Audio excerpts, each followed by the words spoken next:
All right, guys, thanks so much. Welcome to the halftime show. Let's meet our starting lineup for today. Joe Terranova here, along with Josh Brown and John Najarian. Have a special guest trader with us, too, Tyler Vernon. He is the CEO of Biltmore Capital. Our game plan looks like this.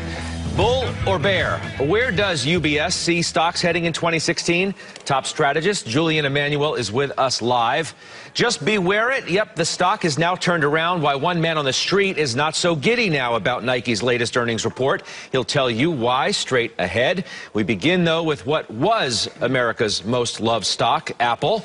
We own the stock. I think there's long-term, the stock's positioned. You have a unbelievable loyal base. You have only 30% of the people here domestically that upgraded to the 6. I think there's a lot more way to go there. And we haven't talked about China. China, I think there's a lot of room to expand in China. I think we've only hit the tip of the iceberg. And let's face it, the stock's, it's performed the way the market is. It's only down 1% of the year. So I don't see why we're putting so much on Apple here.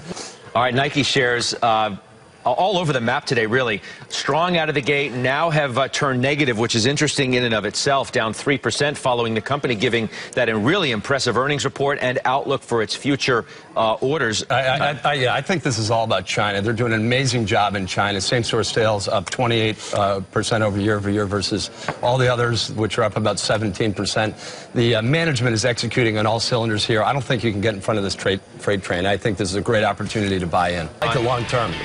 You still do. It's great. They're going to be coming out with new products over the next 12 months. You're going to start seeing in the earnings in August, and I think you'll see a lot more of it in January. The stock will start reacting over the next quarter. One of the worst stocks I've ever seen this year. I've never seen a company this consistently disappoint and then not even give you low enough guidance to be prepared for next quarter's disappointment. That's why they're coming out with new products. They're totally changing the product cycle.